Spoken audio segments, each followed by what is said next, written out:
오늘 저희가 읽은 이 본문은 삭개오에 관한 본문입니다. 그런데 사실 이 삭개오에 대한 내용은 예수님께서 고난 당하시기 위하여 예루살렘으로 가시던 길에 예루살렘 도착 직전에 일어난 마지막 사건이기 때문에 그 의미가 매우 깊다고 할 수 있는 것입니다. 그렇기 때문에 저희가 주일학교 때 많이 살펴보기도 했는데요. 오늘은 그럼에도 불구하고 마치 처음 보는 것처럼 오늘 이 본문을 한번 차근차근 살펴보도록 하겠습니다. 먼저 오늘 본문의 1절에 보면 예수님께서 이제 예루살렘으로 가시던 중에 여리고에 당도하셨습니다. 그리고 2절에 보면 삭개오라는 사람이 등장하고 있는데요. 저희가 보고 있는 이 성경을 보면 아무런 느낌 없이 그냥 삭개오라는 사람이 이렇게 나오고 있지만 원문을 보면 그런데 이때 이런 말이 그 앞에 들어가 있습니다. 마침 보라 이런 감탄사 같은 것들이 그런 것들로 이 2절이 시작되고 있다는 거죠. 그 말은 지금 현재 누가는 이 삭개오의 등장을 부각시키고 있는 거죠. 삭개오의 등장이 매우 중요한 일처럼 그렇게 부각시키고 있는 것이며 그 말은 앞으로 삭개오를 통해서 일어나게 될 이 사건이 굉장한 아주 중요한 그러한 사건이 될 것이라는 것을 우리로 짐작하게 해주고 있는 겁니다. 자, 그렇다면 우리가 본문에 들어가기에 앞서 삭개오라는 사람이 어떤 사람인지 조금 알아야 되겠죠. 본문에 보면 2절에 삭개오라는 사람에 대한 설명이 나옵니다. 그에 대한 설명은 세리장이요 또한 부자라라고 설명하고 있죠. 먼저 세리장이라는 직분에 대해서 살펴보자면 세금 거두는 사람입니다. 쉽게 말하면 세금 거두는 사람인데 지금 현재 이 곳이 장소가 여리고성이죠. 이 당시에 여리고성에는 세금을 거두는 관리들이 로마로부터 파견되어져 와 있었습니다. 그리고 그들이 그곳에서 하던 일은 무엇인가 하면 여리고성은 요단강을 건너는 길목에 있죠. 그래서 요단강 동쪽에서부터 요단강을 건너서 요단강 서쪽으로 이렇게 건너오는 자들에게 우리가 이해하기 쉽게로는 통관세를 받는 일을 하고 있었던 것이고 이 삭개오는 세리장 말 그대로 그들의 우두머리로 거주하고 있었던 거죠. 재직하고 있었던 거죠. 그런데 이 세리장은 우리가 잘 알듯이 허가받은 도둑이라고 할 수 있죠. 로마 세관원들이 그들이 충당해야 할 세금의 금액이 있습니다. 그 세관원들은 그 금액만 충당되고 나면 그 다음에 이 사람들이 얼마를 더 뺐든지 전혀 신경 쓰지 않았죠. 물론 안날하게 이렇게 빼앗는 경우에는 재판에 회부되기도 하고 그런 일들이 있었지만 그러나 사실 이런 일들은 잘 일어나지 않았고 그렇기 때문에 마음 내키는 대로 이 세금이라는 이름으로 이 세리장이라는 직분에 있었던 사람들은 자신들의 동족의 돈을 마음껏 빼앗았던 거죠. 그러다 보니 이 세리장들은 그리고 세리들은 유대 사회 가운데서는 이방인과 같은 취급을 받았습니다. 그리고 또한 이방인과 같은 취급을 받음과 동시에 그들은 이방인이기 때문에 부정한 자들이죠. 이방인들과 같이 취급을 당했다는 것은 그들은 부정한 사람으로 여겨졌다는 겁니다. 그리고 정결에 있어서 민감한 유대인들이 그런 부정한 자들과 함께 생활을 하지 않았겠죠. 철저하게 혼자 되어서 살아야만 했을 겁니다. 그렇지만 그럼에도 불구하고 이 세리장이라는 사람들은 유대 사회 속에서 세금을 걷어야만 했기에 그곳을 떠날 수는 없었던 거죠. 철저하게 손가락질 받으며 모든 사람으로부터 외면당했음에도 불구하고 그들은 그 안에서 외롭게 살아야만 했던 사람들이 바로 세리장이라는 사람이라는 거죠. 그리고 두 번째로 이 사람에 대한 설명은 부자라고 합니다. 앞서 살펴봤던 대로 이 세리장이라는 사람은 이렇게 부정한 방법으로 자신들 마음대로 돈을 거둬 들였습니다. 당연히 부자일 수밖에 없겠죠. 그런데 왜 여기서 부자라고 이야기하고 있는가 하면 그 당시에 이스라엘 백성들은 부자였을까요? 가난했을까요? 가난할 수밖에 없겠죠. 모든 사람들, 대부분의 사람들이 그런 그들과 삭개오라는 이 세리장을 대비시키고 있는 거죠. 그래서 이 삭개오라는 사람의 이미지에 대해서 그렇게 좋지 않은 이미지로 그려내고 있는 것입니다. 그리고 우리가 삭개오에 대해서 알 수 있는 마지막 정보는 무엇인가 하면 이름이 삭개오라는 겁니다. 이 삭개오라는 이름의 뜻이 무엇인가 하면 순결한 자 또는 의로운 자라는 이름의 뜻입니다. 자, 제 이름이 주실라입니다. 네, 다들 아시죠? 네. 제 이름이 주실라라는 것을 통해서 여러분들은 저의 부모님이 어떤 분인지에 대해서 어느 정도 유추가 가능하시죠? 맞죠? 그렇다면 삭개오에게 이런 이름을 지어주셨다면 그 부모님은 어떤 사람들이었을까요?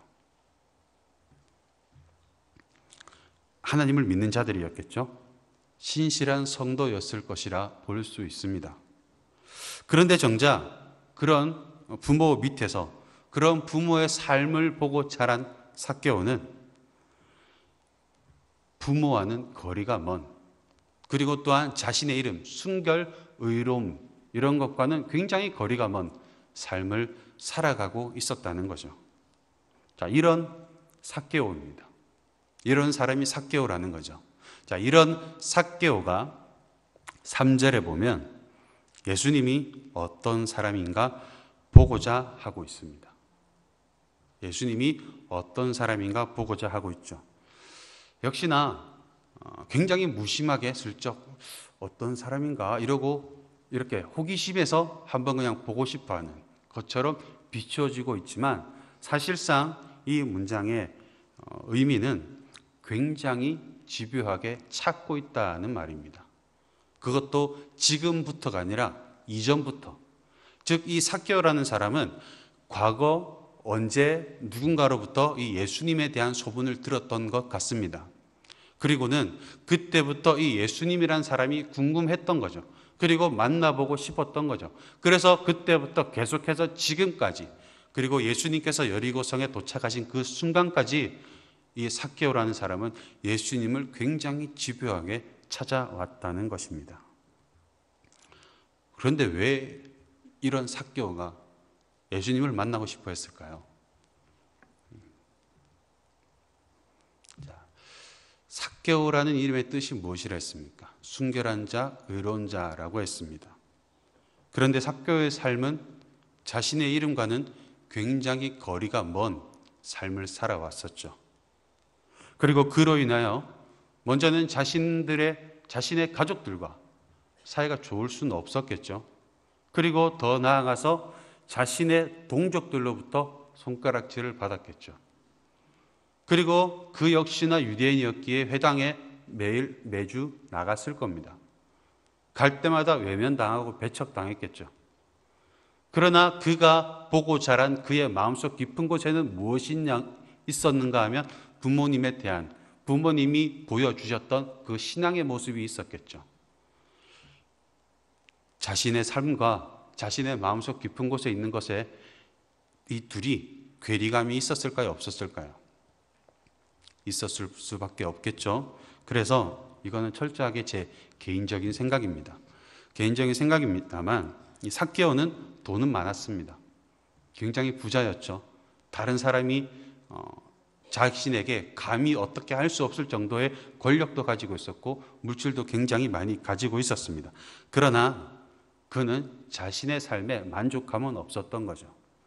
자신의 마음속 깊은 곳에 있었던 부모님의 신앙, 그리고 부모님이 보여주셨던 그 삶의 모습들, 그리고 자신이 현재 살아가고 있는 그 삶의 현실들, 이 사이에서 회의 또는 후회, 그리고 그 괴로움의 모습들이 있었던 것 같아 보인다는 거죠. 그러나 우리도 그렇지만 무엇인가를 지속적으로 계속해서 해오던 것을 어느 순간 갑자기 바꾼다는 것이 가능합니까? 불가능합니까? 불가능하겠죠. 어떠한 계기가 있어야지 그게 가능해지는 것이고, 특별히 삭개오의 사회적 위치를 고려해 본다면 이것은 정말로 불가능한 일인 것이죠. 그러던 상황에서 이 사람은 예수님에 대한 소문을 듣게 되었고, 그 소문을 듣고 나서 삭개오는 어쩌면 나의 이 괴로운 마음, 고민들, 고뇌, 이런 모든 것들이 예수님이라는 분을 만나게 되면 어쩌면 변할 수도 있겠다, 멈출 수도 있겠다라는 생각을 했던 것으로 보입니다. 자, 그런데 마침 그 예수님이 여리고성으로 지나가신다는 소문을 듣게 되죠. 여러분이 삭개오라면 어떻게 하셨겠습니까? 무슨 수를 써서도 지금 예수님을 만나야겠죠. 다음을 찾을 수는 없습니다. 어떠한 어려움, 또 어떠한 손해를 본다 하더라도 이 삭개오는 지금 당장 예수님을 만나야만 하는 거죠. 자, 그런 마음에 예수님을 만나러 나갑니다. 예수님을 보기 위해서 나갔겠죠. 그런데 두 가지 난간에 봉착합니다. 늘 그렇듯이 복음서의 예수님은 홀로 다니시지는 않습니다. 무리에 둘러싸여서 다니시죠. 삭개오가 예수님께 나아갈 수 있었을까요? 없었습니다. 그는 부정한 자였습니다. 부정한 자이기 때문에 유대인들은 그가 올 때 절대 비켜주지 않았겠죠. 네가 어떻게 우리 예수님께, 이런 식으로 됐겠죠. 그렇기 때문에 그는 결코 나갈 수 없었고, 그래서 멀리서라도 보고자 하였지만 키가 작았죠. 볼 수 없었던 겁니다. 포기했을까요?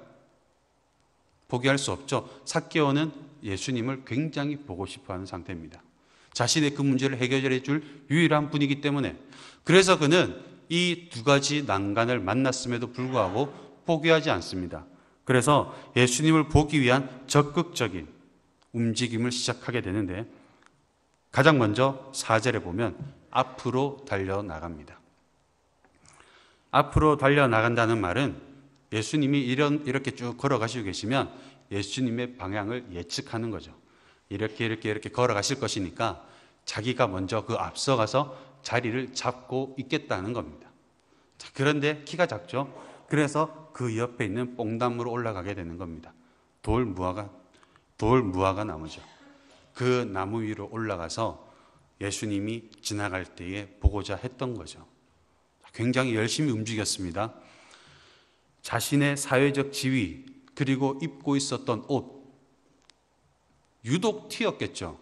다른 사람들은 다 가난한 사람들이었습니다. 예수님을 따르던 자들 가운데 지위가 높고 명성이 높던 자들은 크게 없었습니다. 그러나 삭개오는 세리장이었죠.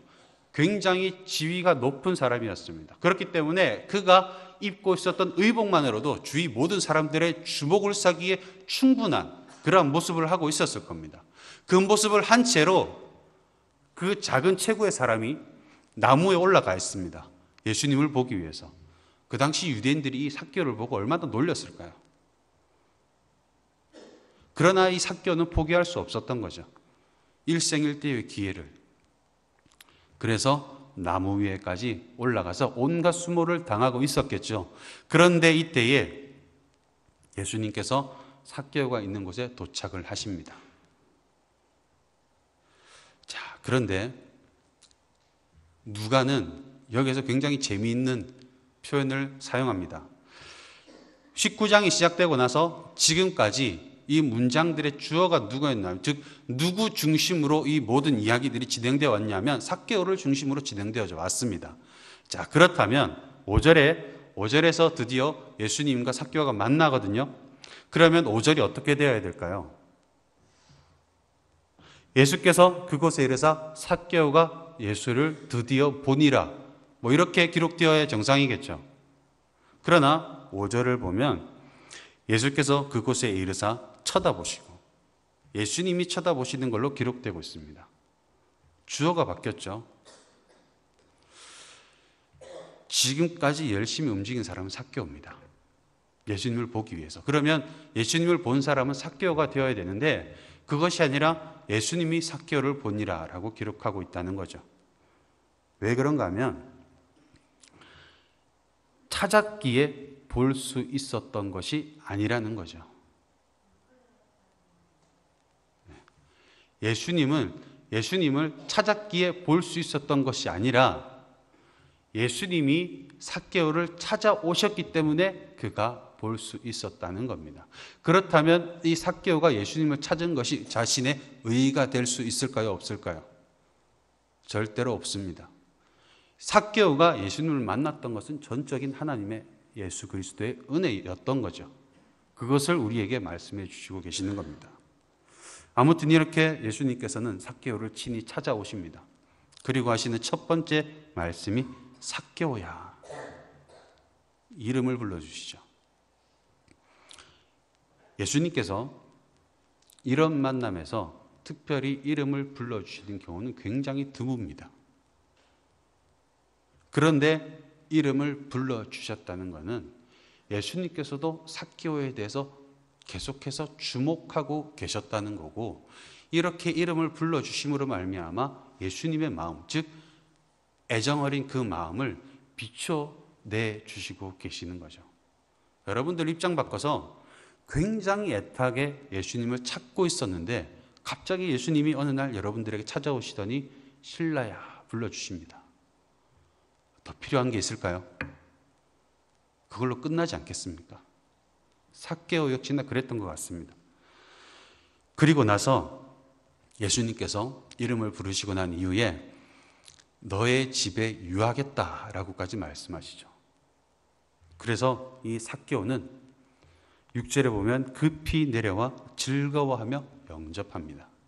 이 당시에 식사를 함께 한다는 것은 자신의 그 공동체의 일원으로 넣어주겠다라는 허락의 의미가 들어가 있습니다. 그런데 예수님께서 삭개오의 집에 가셔서 삭개오와 같이 식사를 하겠다라고 말씀하시는 것은 예수님의 공동체의 일원으로 삭개오를 넣어주시겠다는 말씀이죠. 지금까지 삭개오가 나쁜 짓을 굉장히 많이 했습니다만 그 모든 것들을 사하여 주시겠다는 의미죠. 그리고 예수님의 공동체 일원으로 받아주신다는 것은 즉 천국 백성이 됨을 의미하는 거겠죠. 맞나요? 이런 은혜를 베풀어 주시는 겁니다. 그러자 삭개오 가만히 있지 않죠? 회개합니다. 8절에 보면 이 은혜에 대한 회개의 열매로 부정하게 거두어들인 그 모든 것들을 반환하겠습니다 라고 고백하죠. 그리고 9절에서 예수님은 비로소 그에게 구원을 선포하시고 계시는 겁니다. 자, 그리고 오늘 본문에서 가장 중요한 10절입니다. 인자가 온 것은 잃어버린 자를 찾아 구원하려 함이라. 삭개오 이야기하다가 갑자기 잃어버린 자 이야기가 나오니까 당황스러울 수 있습니다. 그런데 성경은 언제나 흐름이라는 게 있죠. 누가복음 18장 18절 이하에 보면 어떤 관리가 예수님께 이렇게 묻습니다. 내가 무엇을 하여야 영생, 즉 구원을 받을 수 있습니까? 라고 질문하자 예수님은 그에 대한 답을 주셨는데 그 답을 들었던 사람들의 반응이 무엇인가 하면 18장 26절에 보면 그런즉 누가 구원을 얻을 수 있나이까 였습니다. 자, 그러자 예수님께서는 여기에 대한 답을 또 주시죠. 35절과 43절에 보면 길가에 앉아서 구걸을 하던 맹인이 구원을 받는 사건이 나옵니다. 그런데 이 맹인이 구원을 받을 수 있었던 이유는 무엇인가 하면 그의 믿음 때문이었죠. 그의 믿음. 사실 이 당시에 예수님을 부르면서 다윗의 자손 예수여라고 부르는 것은 굉장히 큰 용기가 있어야지만 가능한 것입니다. 아무나 이렇게 부를 수 없다는 거죠. 그런데 이 길가에 앉은 맹인이 이렇게 부르자 사람들은 이 맹인을 찾아가서 막 꾸짖습니다. 그럼에도 불구하고 이 사람은 계속해서 더욱더 소리를 높여서 다윗의 자손 예수여라고 부르죠. 그렇게 할 수 있었던 것은 이 사람에게는 예수 그리스도에 대한 믿음이 있었다는 것이고, 그렇기 때문에 그 부름으로 인하여 자신이 어떤 일을 당한다 할지라도 그것은 충분히 감수할 만한 가치가 있다고 생각했기 때문에 그 꾸짖음을 당하면서도 계속해서 다윗의 자손 예수여라고 부를 수 있었던 것이고, 그런 절대적인 신뢰가 있었기 때문에 그 맹인은 결국 구원을 받게 되죠. 그리고 두 번째로 오늘 본문이죠. 삭개오 이야기.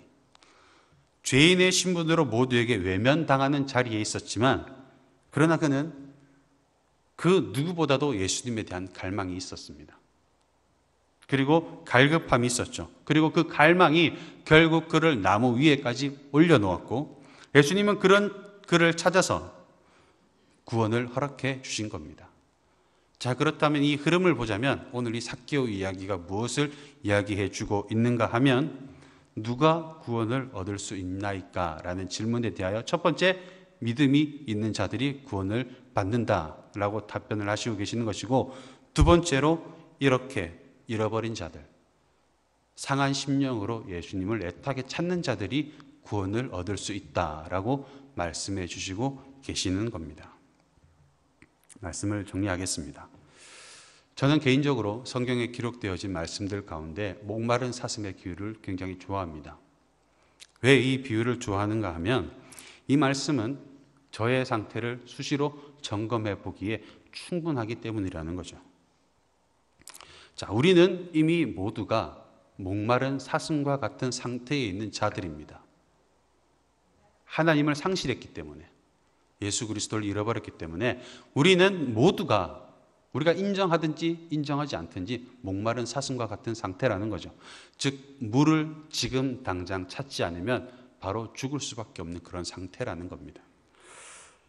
그러므로 우리는 물을 찾아야겠죠. 물을 찾지 않는 자들은 왜 안 찾을까요? 자신이 목마르다는 걸 모르고 있기 때문에. 그러면 이런 자들의 미래는 어떨까요? 죽겠죠. 물을 찾아야지만 우리는 살 수 있는 자들인 겁니다. 마찬가지 영적으로 우리는 물을 찾아야 되죠. 그 찾는 것이 바로 예수 그리스도를 향하여 갈급한 마음을 가지는 겁니다. 정말 갈급한 심령으로 오늘 이 삭개오가 예수 그리스도에 대하여 그렇게 갈망했듯이 비싼 옷, 좋은 옷, 화려하게 꾸미고 돌, 무화과 나무에까지 올라가게 만든 그런 갈급함이 우리에게도 있어야 한다는 겁니다. 그 갈급함이 있을 때에 우리는 비로소 구원을 받을 수 있다는 거죠. 하나님을 얼마나 찾으십니까? 이렇게 없으면 안 될 정도로 하나님이 없어서 내가 지금 당장 목말라 죽을 것과 같은 심정으로 하나님을 찾으십니까? 찾아야만 합니다. 살아야 하니까. 우리가 살 수 있는 방법은 다른 길이 없기 때문에. 우리의 이 목마름을 해결해 주실 수 있는 분은 오직 예수 그리스도 한 분밖에 없기 때문에 우리는 다른 그 무엇보다도 목마른 사슴이 물을 찾을 때 다른 거 신경 쓸까요? 신경 안 씁니다. 못 씁니다. 왜? 지금 그 문제를 빨리 해결하지 못하면 자신은 죽기 때문에.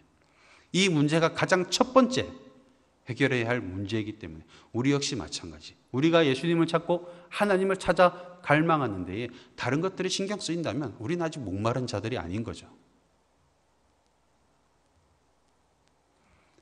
예수님을 향하여 그리고 하나님을 향하여 갈급하게 애타게 이 문제가 해결 안 되면 나는 다른 그 어떤 것도 필요가 없다는 마음으로 눈에 불을 켜고 예수님을 찾아 갈망하시길 바랍니다.